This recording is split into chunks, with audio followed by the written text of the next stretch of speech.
All right, welcome everyone. We have a special guest today. He's Alex Auerbach. He's actually a good friend of. Doesn't give Joey some crap here, but my cousin. I guess technically cousin-in-law. My former roommate too. So Alex is I'll actually let him introduce himself because he's got a really cool background. He's very credited in what he does, but I'll let him tee it all off from there. Thanks, Max. Happy to be here, and we'll find some way to give Joey a hard time in the course of the time we're spending together.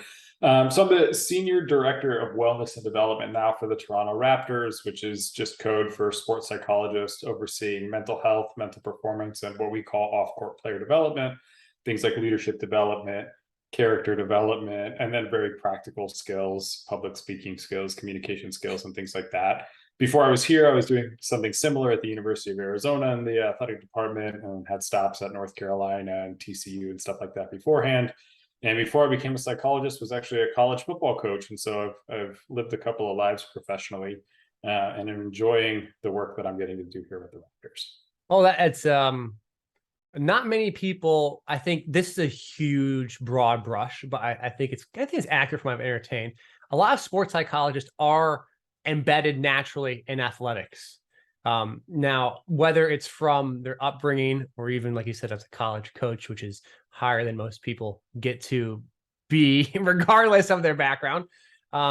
It's an area that is so tightly related to athletics, but as a strength conditioning coach and a sports scientist, it's an area I almost like never engage with, just based on the foot traffic patterns, essentially, of that area. Like you go on social media, I don't want to start off with this. We'll save this for later. But there is no, I say no, there's very little beacons of scientific tools and understandings of sports psychology. It's often let's just yell at you and do things that are clickbait. And because of that, I think a lot of the mainstream associates sports psychology with Jocko Willick posting a picture of his watch and yelling at you to go work out because it's 4 a.m., which is not a useful tool, and B, practical, because that becomes the formation in an athlete's mind or my mind or whatever it is. That is sports psychology. And then we think the great Dunning-Kruger effect. We know sports psychology because I've seen enough of it on social media, and the breadth of it is very minimum, and the depth of it is shallow on social media. So therefore, I'll just yell at athletes and not engage with a sports psychologist. So with that being said, tell me, what is a sports psychologist? Well, first, like I appreciate the attention you're drawing to this because I think you're right. I mean, social media has there's a whole lot going around now just about psychology generally and sort of like therapy, TikTok, and all these other things because people sort of like have one positive experience or read something on the internet and feel like they're now qualified to motivate you, and it's a little bit scary for several reasons that we won't dive into now. But at its core, a sports psychologist is leveraging the behavioral principles of psychology, things like reinforcement, punishment, and then bigger conceptual things, motivation, cognition, emotion, to change an athlete's behavior and promote positive health and performance. That's my own kind of loose definition off the cuff here. But I think a few things you mentioned are really critical. So one is, real sports psychology, good sports psychology is evidence-based, right? We have a robust now hundreds and hundreds of studies showing what effects there are from sports psychology interventions, what effects there are from psychology interventions broadly. We also now have sort of a replication crisis in psychology. So we're learning what originally worked that didn't work, but we're constantly uncovering real things that people can do to make their health and performance better from a psychological standpoint. And it's not as simple as write affirmations on your mirror and lipstick and hope that you feel better tomorrow. There are real things that you can do. And so I think, And what are some of those real things? We'll go into the rest of that after, but I just want to hear it while you touched on it. Yeah, sure. I tweeted about this not too long ago, but there's a really good article that sort of distilled the main effects of interventions in sports psychology through a meta-analysis. And the big ones that came out were things like mindfulness meditation, goal setting, group cohesion and team cohesion, task cohesion, things like managing anxiety and arousal regulation. And so you can get into like the specific tools and strategies, right? Things like imagery or visualization, progressive muscle relaxation, goal setting, implementation, intention. It's a whole laundry list of things you can leverage to improve your health and performance. But at its core, it's much deeper than rah rah in your head. And do you think one of the biggest obstacles, this is an assumed obstacle, but I think I'm right, with sports psychology is the fact that we are all cognitive creatures. And so like even by the smallest of defaults, we've all had to at least engage an N of one of ourselves. And because of that, we now think we're all proficient in sports psychology of some sort. And that is that where a lot of like these murky waters of opinions get in the way of science, especially in the social media realm. Would you say that could be a contributing factor? Yeah, I think it's a great point, and I think it is a contributing factor because what happens is, you have your own experience that you can draw on, and you know what worked for you or didn't work for you, and so then it's easy to extrapolate and assume, this kind of thing might work for someone else. I mean, even today, I was engaging a little bit in a debate with someone about like David Goggins versus Steve Magnus' new book, and obviously both of those guys are talented people and have found things that work for them. And Steve just wrote a great book called Two Hard Things that I think sort of illuminates some of the science behind, fake toughness and those sorts of dimensions. But, David Goggins, for all that he has done, that's really remarkable. Like his books are essentially like, this is what worked for me and you can do it too. And that's fine, but like nobody else is David Goggins. So probably not. But that's not to say that we couldn't like extrapolate some good lessons. It's just to say there's probably more universal principles we could pull on that would work for more people. Gotcha. And I admittedly am very much not versed in sports psychology at all. I've taken no classes on it. I have no formal education. I guess the closest even to psychology, I did take a psychology class I didn't pay attention to, would be sociology, and that's not psychology, but it's has some overlay to an extent, at least influencing variables. One of the things I've always wondered, and this is something I get into with athletes, is the grind mindset, like the mental toughness thing, and I want to wake up at 5 a.m. and get shots up. And they always say Kobe did this or someone did that. And it's that obsession with the N of one. And one of the things I've noticed is just it's a distortion of value appraisal. Like if your goal is to actually get better at basketball, what actually makes you better at basketball? And when you break down the variables that are influencing it, you can appraise which things you might sacrifice for certain things. I do need to get shots up. I have a limitation in time. So when I'm in high school, maybe the only time I can go shoot is at 5 a.m. So I'm sacrificing some sleep. But as a professional athlete, those limitations aren't there anymore. So I'm curious about from the cognition standpoint, how much does appraisal of those variables, like if someone says mental toughness, and this is why I'm bringing this up. It's kind of a long-winded question, so I apologize. They always just default to some level of motivation, get up and do something. This is the social media realm, that is. And don't sit on your ass and go be about it, right? Kind of thing. And what's the real reason why people are not motivated, essentially? I said it's not perfectly versed in this area, so I'm curious if that's even a fair enough question. It might be too broad, but I'll give you a shot at it. I appreciate it. I'll take a swing. So I guess you got a few threads rolling here. So one is mental toughness, which is just this like drastically overplayed term, right? I think the last paper I read, there's something like 76 different definitions of mental toughness, but it sounds really good, right? Even though we can't really like tell you what it is. I think in general, what we're talking about is like persisting in the face of difficulty, which now people are thinking about as like resilience and persistence and grit and all these other things. But at its core, like I do think there's something there, right? And the idea is just like, how do you respond to difficulty? And that's where sort of this appraisal element comes in, right? Do you think of difficulty as a challenge? Is it an opportunity to rise to the occasion, showcase your skills, or is this a threat? And now you have to sort of play not to lose. So I think that's one dimension that you're talking about. When you're talking about motivation specifically, I personally am a person that believes that we don't ever lose motivation. We're just differentially motivated, right? So when someone says like, oh, I'm not motivated to go to the gym, really what they mean is like they're more motivated to stay in bed or more motivated to eat cereal, right? It's not like it's not so black and white, like you lost the motivation. And we all have sort of at our core, at baseline, basically like low-lying energy that needs to be directed somewhere, right? Our bodies are constantly, our brains are constantly running a budget, an energy budget for our body. And so what feels like a lack of motivation might actually be your brain's way of sort of suggesting the best thing you can do right now is recharge. And the last thing I'll touch on is the grind set, which is like my least favorite of social media phenomena.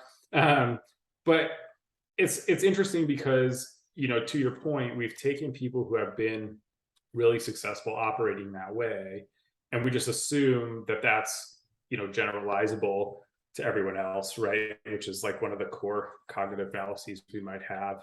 Um, and I think, you know, you raise a great point. Like it's really about figuring out, if you want to optimize your mind, it's about figuring out what things refuel your energy, what drains your energy, right? And how can we then leverage those activities to be the best performer we can be? So for most people, cutting sleep short is not a good idea, right? For most people, spending 4 hours working on something is not a good idea. It doesn't mean you can't do it.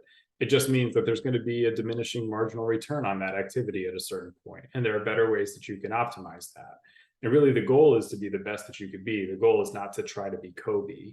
And so I think the more people can push toward that versus trying to replicate this one thing they saw, I think the better off they'll be.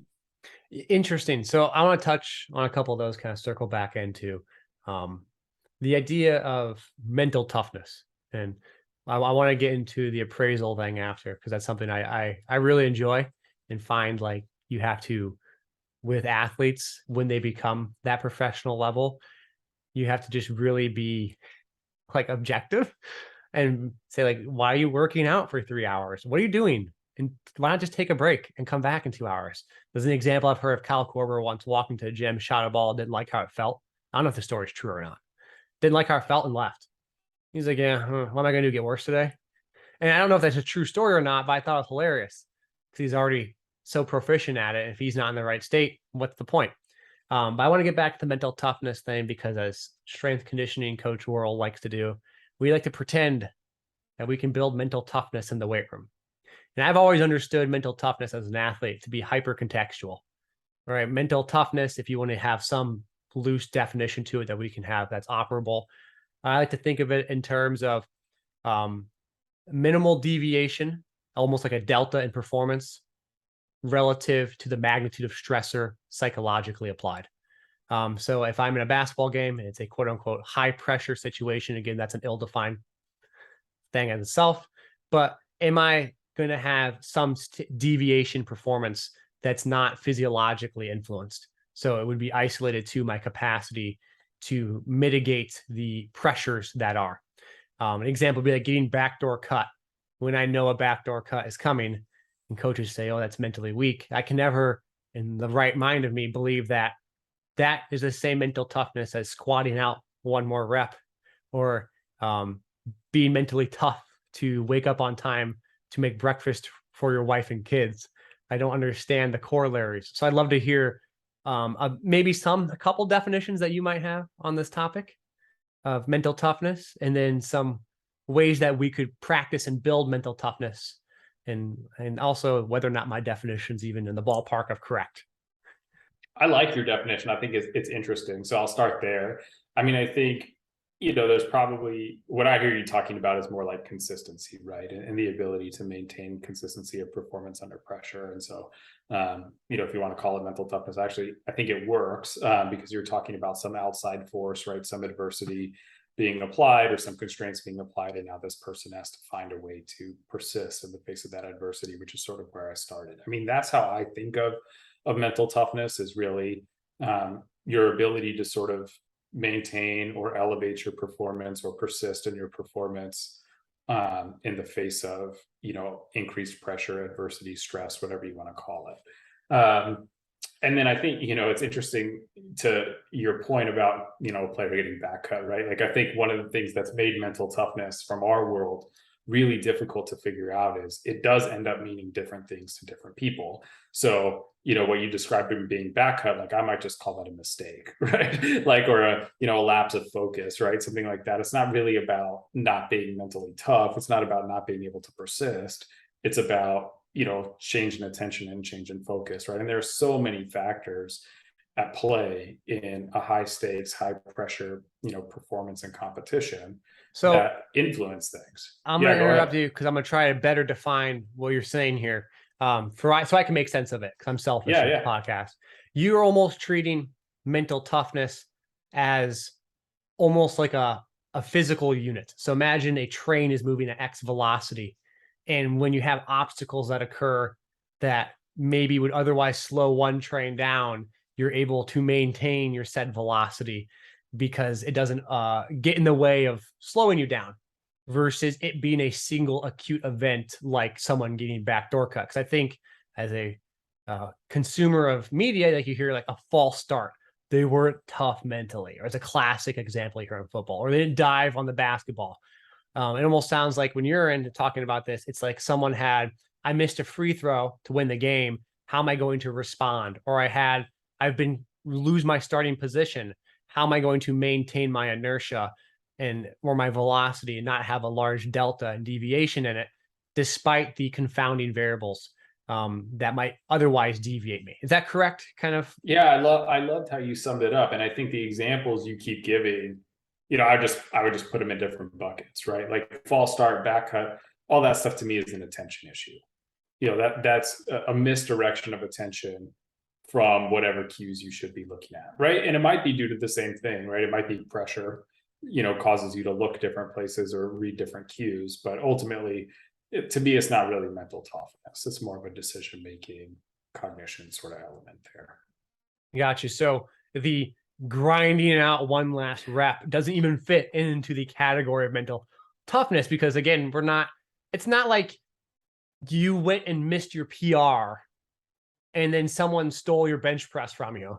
And now you have to find a way to persist, right? It's almost like the ability to just exert effort at its highest level.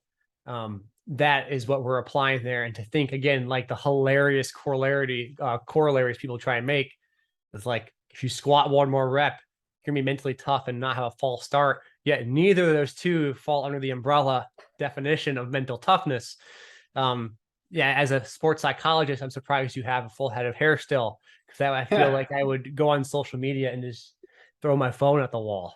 It's going gray on the side, so it might be gone soon enough. I mean, I think like, if you want to think about ways you can build mental toughness, I think really what you're talking about is coaching people to respond with greater effort when the constraints or task changes, right? And so it's sort of balancing out like this obstacle in front of the train, responding to that with more versus less effort, right? And so I'm not a strength and conditioning coach, so I couldn't tell you what that looked like in training. But it might be something, if I'm just, throwing stuff at the wall, it might be thinking about,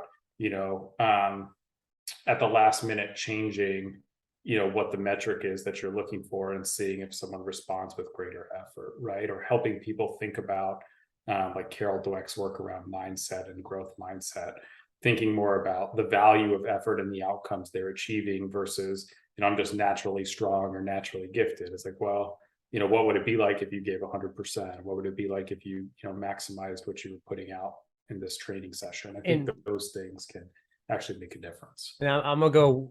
I'm try to avoid a weird path. We might go down a weird path here. Okay, it's okay.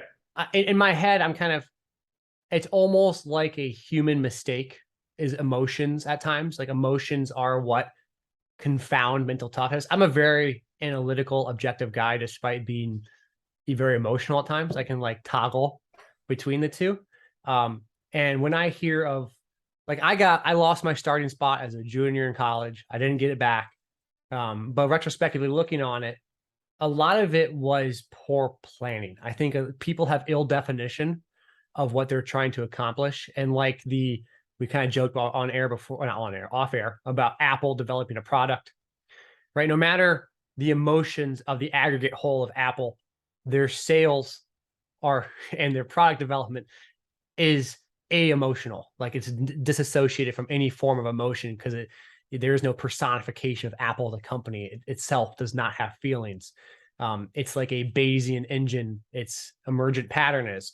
And so in that sense, I feel like at times myself, when I have to like either persist harder or whatever, like the Carol Dweck, is it Dweck or Dweck? Dweck, yeah. Dweck mindset book, which great book. I've read it. Wonderful. Use stressors, distressors, understanding how to, make things, failure is kind of exciting, essentially. It's almost like, how can we remove the emotional biasing of the information of failure and simply use that in terms of an analytical process of how to say, okay, if failure occurred, how does that change our plan? And because so that's one of the things that's really helped me. I'm not sure if that's reasonable, but it's almost like at times removing the emotional association with failure or success and just looking at it as an input of a quantifiable number, as if I were an AI system, essentially. How would that affect my feedback loops to make a better plan versus painting it with the brush of emotion, like, oh, my dad's going to be disappointed in me, or I've let myself down, or hours of work have happened, versus being pragmatic and looking at whether or not what I was doing before was actually sustainable to keep me in my role I wanted to be. So I'm curious of what your take is on that, smorgasbord of anecdotes. But I kind of curious, as a sports psychologist, what you would say. So, I mean, it's interesting, but I'm not a person. I mean, there's good data to support me in this, but you're actually never doing anything absent of emotion, right? That's fair. Yeah, there's always there is always emotion in what you're doing, right? We're all feeling some baseline levels of pleasure, pain, comfort, discomfort, whatever. And that's just like a natural process that our brain is constantly modeling for us as we move through the world. What I would argue is you might have constructed for yourself a mental model that teaches you more effectively how to internalize that emotion and channel that energy in the face of a failure, right? So your model might look a little bit like using emotion as information, which is really productive and helpful. Whereas for other people, emotion might be seen as a barrier debilitator. And some of it does come down to, again, like this mental model you have of how you use that data. But it's not really, at the end of the day, right? All of these sensations are really just inputs into your brain, right? And it's all information you can choose to leverage or sort of serve as a blocker. And I think the best performers, they're not really removing emotion. So I don't think you're really removing emotion. I think what you're doing is using that information more effectively than other people might. Could an AI system be mentally tough? Now we're getting super meta. I don't know, man. I don't know. I was trying to avoid that question by a bit. I basically laid it out through myself. I'm kind of curious. Could an AI system be mentally tough? And would you define it as mental toughness, or would you define it as something else? No, I probably wouldn't define it as mental toughness, because it's missing effort, right? Like an AI system doesn't have the human idea of effort. It just got this sort of like. So what is effort then? Because maybe I'm not understanding that. I'm curious. Yeah, so this has become a podcast of me just asking you questions. It's great. So the way I think about effort is sort of like the effective use of the energy that your brain and body produces in response to an increased demand or an increased need for that energy, right? So like cortisol is a great example, right? People think cortisol is a stress hormone. Cortisol is actually a mobilization hormone. It's just getting you ready to do something. It's not actually telling you like, this is a really stressful situation, and you appraise the situation as stressful, and now your body produces cortisol. That's not how it works. Like cortisol comes before the appraisal even happens. It's just, we tend to associate those physiological changes with cortisol with stress, distress, anxiety, and all these things, and that becomes sort of the way our brain's operating. And so energy or effort are really similar, right? Like it's just your body and brain mobilizing you to do something effective. And effort is really like the deliberate choice to apply that energy towards your goal in a really like intentional way versus, scaling it back, right? Which might be evolutionarily advantageous, right? Like sometimes it's better to quit than persist, from an evolutionary perspective, to keep you from dying. But most of the time in our world today, like you're not at risk for dying by trying harder. And so it'd be better to make that choice to give the effort and keep pushing. I don't know. I guess a computer could have an effort scale, a scalar use of energy, and assuming it's not infinite, assuming it can appraise and measure the amount of energy it's deriving from a resource, and it's not infinite. I suppose it would produce at and operate at some level of biological efficiency in the same way we would, where you're not going to have like um, your HPA response relative to a negotiation with a car salesman might be very different than presenting for your master's thesis, um, or playing a basketball game. For Versus, sure. I suppose if you had infinitesimal amount of energy, because you would have maximum efficiency of dumpage, because your restoration processes would be uh, instantaneous, essentially. So I don't know. We'll bypass this artificial intelligence debate. It's interesting though, because again, you can start to It is. like you can start to really see how, as coaches and uh, sports psychologists, the overlapping of things in terms of, well, why understanding like the endocrine system is so important, understanding arousal states, and understanding how like someone appraises the situation. That's even like in motor skills learning, there's a thing called oh my gosh, I'm gonna forget, differential learning. And basically you do a bunch of like a really weird shit basically while you're learning a skill, for lack of better words, to not go down the rabbit hole of it. But you have to be careful what athletes you use it with, because it's easily frustrating. So if someone has a mindset that they easily get frustrated with, versus like a growth mindset where someone views it as explorative and every failure is an opportunity, versus someone who's like, oh, I get really mad when I fail. You can't, differential learning might not work that well, because they just get really, Sure. really frustrated.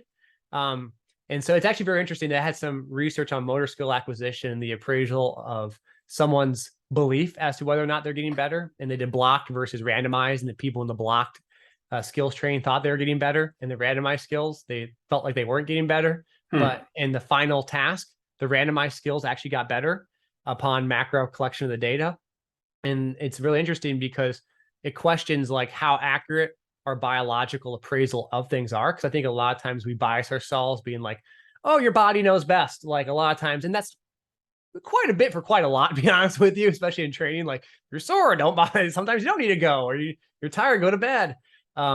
But we fool ourselves into thinking like this is the best route of success, because our mindset probably can't deal with such a macro view of skill, because skill is such a robust concept that it only sees task A, and that is the completion of like making a shot from 15 feet away versus taking 30 random shots, where someone constantly misses on 30 random shots, but it's more data and more errors, and therefore the brain can actually take it in and make it a better, more robust skill. And the athletes who were in that group didn't realize they were getting better. They actually thought they had worse scores. It was really interesting from a motor skills and psychology overlap. Pretty cool. So Yeah. Rob Gray is a great guy to listen to if you're ever curious about that kind of stuff. He's a perception action podcast, which is just phenomenal. Cool. Yeah. It's very cool. So cool. So we talked about some of the mental toughness and the disasters that transpire over social media. Um, I want to hear some just tools. If I'm an athlete, I'm a coach. I work with athletes. I don't have access to sports psychologists. I know people say you can't practice sports psychology, you can't practice strength conditioning, but we are humans at times, and there's going to be situations where a kid might come to you and seek advice and whatever it might be. So I'm always, encouraged by people to have at least some tools of you that they can provide, even if it's like, hey, maybe look at this area, or here's some things that might make sense to you. Versus like totally ignoring it, because totally ignoring something can also be kind of dangerous too, from a lot of different levels. So what are some tools that you use, and what are some tools that maybe a strength coach or performance coach can go read more about, learn more about, so they can better handle situations that they otherwise wouldn't be able to? Yeah, great question. So, I mean, I touched on this earlier, but I'd recommend like a mindfulness meditation practice for most people. There's, a small subset of people it's contraindicated for, but by and large, athletes don't fall into that group. So, I'd think about just a really simple breath meditation. We have good data now that after about just 100 minutes of practice, the connections in your brain start to change, and we can see notable differences in your activity And and what things the like heck that. is breath meditation? Yeah, so literally like close your eyes, sit there in a dark room and just pay attention to your breathing. And then when you get distracted, which is just the normal human process, and you start thinking about lunch or walking your dog or that text you sent to your partner that you wish you could take back, like refocus on your breathing, right? So that's the action. The actual mechanism of change is focusing on the breath, losing focus, coming back, right? The more you come back, the more you're engaging that neural circuitry that helps you focus in the present moment. And so the intervention is really an attention intervention, but attention is where all action and decision making stems from in sport, right? Like you can't actually do something that you're not paying attention to, right? Like you couldn't squat by not looking at the squat rack. It just doesn't happen. And so this is one way to sort of train that control of your attention. So I'd recommend that. I think a really helpful tool that every coach can implement with their athlete, I'd call balanced critique. It's, you know, really non-judgmental way of evaluating performance. So it's asking three questions, right? What did I do today that I want to keep doing? What did I do today that I want to do differently? What did I learn? And just repeat these questions, right? And what you're really engaging is a skill called self-regulated learning. It's just the idea that you can become your own best coach, right? You can figure out what it is you need to constantly refine and work on and what you need to persist with, because we know from a performance perspective, right, the people who perform best are those who actually leverage their strengths. They're not the people who focus on minimizing the downsides of their weaknesses. And so it's okay to not be great at everything. What you should do is really double down on the things that you identify as keep doing, right? And see if you can take those things that you feel like should be done differently and sort of fold them into the keep doing strengths bucket, right? And then you want to constantly focus on learning. I think setting goals is a really easy one, right? So, what is it that you want by the end of the season? What are the specific benchmarks or milestones we need to hit to know we're on track? And what does that look like on a daily basis to make sure we're making real progress toward that goal? I think it'd be helpful. And then a sort of subset of that intervention is what's called implementation intentions. It's just identifying obstacles and what you'll do with if then rules if those obstacles come up. So, for example, say, my goal is to dunk on a basketball hoop by the end of next July. You might tell me here are the things we need to hit, 3 milestones we need to hit on the way to you dunking. And every day that means we need to train jumping. And if for some reason I'm not in a location where I have a box to jump on, let's say, then I'm going to do this exercise, right? So you start to troubleshoot in advance what might be the obstacles or things that slow somebody down and figure out the rules you want to apply if you hit those obstacles. So those would be some real simple ones people can use to help themselves. And then if you want like a big picture one that can be fun and pretty impactful for people, it's building your own confidence resume, right? So go back through your career, your life, and think about the times where you performed best and write down like what was happening in your state of mind. What are those like personal highlights for you that you can sort of draw on as experiences you have that sort of highlight like what are you really good at and what do you have to be confident in?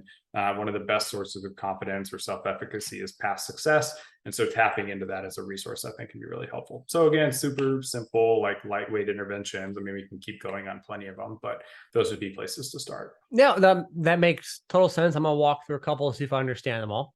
So for the Okay. breathing one, it's kind of like as if you had a flashlight and it's hyper focused on one area. We're just going to turn the flashlight off, and that's like the breathing portion. And so then we can refocus that light on maybe a specific area that's not fixated on constantly. Right? Is that kind of what it is? Essentially, is there some level of fixation that's occurring with most people? So you have to have the ability to disassociate. So you focus on your breath, and then when you re-engage with attention, it's not necessarily stuck in that fixation loop. Is that somewhat Yeah. accurate? Yeah, I think you're onto it, right? So what you're really talking about is you want to start with your focus on one object, right? So the object we choose is the breathing. And then inevitably, like the human mind spends 48% of its time or something like that in the past or future, right? It's a lot of time that we spend thinking about something that's not happening here and now, right? And so whenever that distraction comes up, that anxiety, that rumination, that sort of thinking pattern that draws us into a repetitive loop, as soon as we notice that, we then let that go, right? And we come back to the breath. So you can imagine if you take your flashlight metaphor, your flashlight's on the breath, inevitably it kind of like wanders away to this like thought cloud over here about I don't know what you had for breakfast or that training session you did earlier, whatever it might be. And as soon as you notice your flashlight's misdirected, right, you want to bring it back to the focusing on the breath. Gotcha. And so that teaches and acquires the skill to toggle that attention. You said after 100 minutes, you have new neural pathways that get developed. So it's actually a skill of being able to toggle in and out of present versus past and future thought. Exactly. I mean, obviously, like performance happens in the present, right? So we want to train our brain to be as present as possible, as often as possible. But this is a skill, right? Directing your attention is a skill. In fact, like most of the things that happen in sports psychology are all skills, right?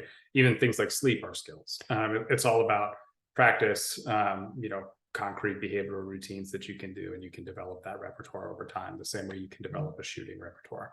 Well, that's important you say that, and I wish I softballed you that earlier, because I think a lot of times there is a nebulous aspect to sports psychology where people don't think of it as a skill, like this ability to actually work on something in the same way that you are able to train your eyesight to be better or train your muscles to be better.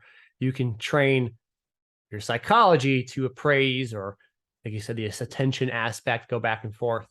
Um, and the lack of tangible skill, right? Muscle's easy. People, you see it, it lifts something. It's multidimensional in the sense it acts and can act upon. But often no one's going to walk up to you and be like, "Hey, Alex, your psychology is looking good today." You know what I mean? Like it's a weird, like you said, very meta internal kind of appraisal system, which we are not innately built for because we seem to be able to see things and judge things with our eyes. We're not seeing ourselves in the same observational manner. Like you can look in the mirror and see, are your muscles getting bigger? But you don't always Yeah. have that appraisal. And I think because of that, it doesn't get put into the skill department. I think from a majority standpoint. Now, I know obviously you sports psychologists would all, of course, Max, we all think it's a skill. But I think for the mass majority of people, this psychology realm and the tools you can do, they don't always associate it as a skill. And the more you associate it as a skill, it becomes a tangible entity or domain that you can improve upon. And I think the improvement factor is the key word. So I want to ask you about that to finish this up. When you're working with someone or an athlete or whomever it might be, how do you actually measure improvement of, for gosh, the lack of better words, sports psychology qualities? Yeah, it's a really good question. So two answers for you. So one is, the subjective sense that things are getting better really matters, right? So in strength and conditioning, we look for like numbers differences, right? We look, does your bench go from 135 to 155? And we can say that's a real improvement. And we don't ask you like, well, did you feel like you got stronger, right? We just know you did or you didn't get stronger. But in my world, it actually really matters for you to feel like you are mentally stronger, if you will, to draw a parallel, right? So that's one simple way for us to know things are getting better is you, Max, the person using these skills, say, you know what, my sleep is improving.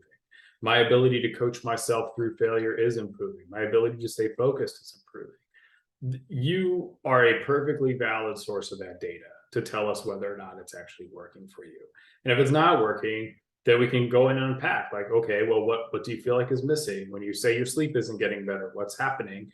And we can start to troubleshoot those little points. So I wouldn't overlook the sort of subjective nature of what it is. But I'll give you the exciting stuff, where part two, which is, I recently received a little bit of grant money to start to look at behavioral markers of psychological characteristics in game data. And so we're going to start to look at things like what is resilience, and do resilient players respond differently than non-resilient players in terms of how much time elapses between things like mistakes. And so that might be a way, I don't know, we'll find out, but it might be a way to quantify some of this stuff. But in general, I think the subjective way of looking at it, especially if you're working one-on-one with someone, is really important. Awesome. And any final takeaways you want to give the audience? Yeah, I think, the most important thing to me for any of this is there's really good resources available for coaches to use evidence-based tools with their athletes in the absence of a sports psychologist, right? So not every organization is going to be the Toronto Raptors and can afford to pay a sports psychologist to be on staff full time. But that doesn't mean that you should just give up and not train your brain. So there's, a really good book called Sports Psychology for Coaches that will walk you through really simple ways you can apply some of these skills and techniques. And then there are more popular books that I think would fit, that are also resources coaches could use, right? So I know I mentioned Steve Magnus's book, Do Hard Things. He and Brad Stolberg wrote a book called Peak Performance. There's Scott Barry Kaufman wrote a book called Transcend. Stephen Kotler wrote a book called The Art of Impossible. All of these books have concrete tools and techniques that you can leverage in the absence of a sports psychologist to help your athletes train better. And if you're working at the highest levels of sport, like me, or some of the clients you work with, like, we know that the sort of like distribution curve of these athletes is really narrow, right? And so finding ways to separate athletes is important. And your mindset and training your brain is one way that you can do that. So I would just encourage people to engage with this. And then the second one is, I hope through this conversation, we can make mindset training a little bit less scary, right? Psychology still has some stigma around it. I think in large part because people feel like they're going to get Jedi mind tricked, or they don't know what they don't know. But the reality is like most of us are remarkably similar, and we're getting progressively closer to identifying like a core set of 25 to 30 principles that apply to all human behavior that we can leverage to promote real change. And, I think you should have some training to do those principles and techniques, but it just means that you can't really hide from it anymore, right? Like there's nothing so unique and special about you as a person that means these things wouldn't work for you, right? Some things may work and some things wouldn't work, the same way that some people can train for endurance better than they can train for sprinting. But by and large, like there's still a benefit of training. And so my hope is, people feel like this stuff can be a little bit more accessible and can be woven in, because we also know that like for Major League Baseball players, for example, there's data that suggests those who work with a mindset coach stay in the league 2 years longer than those who don't.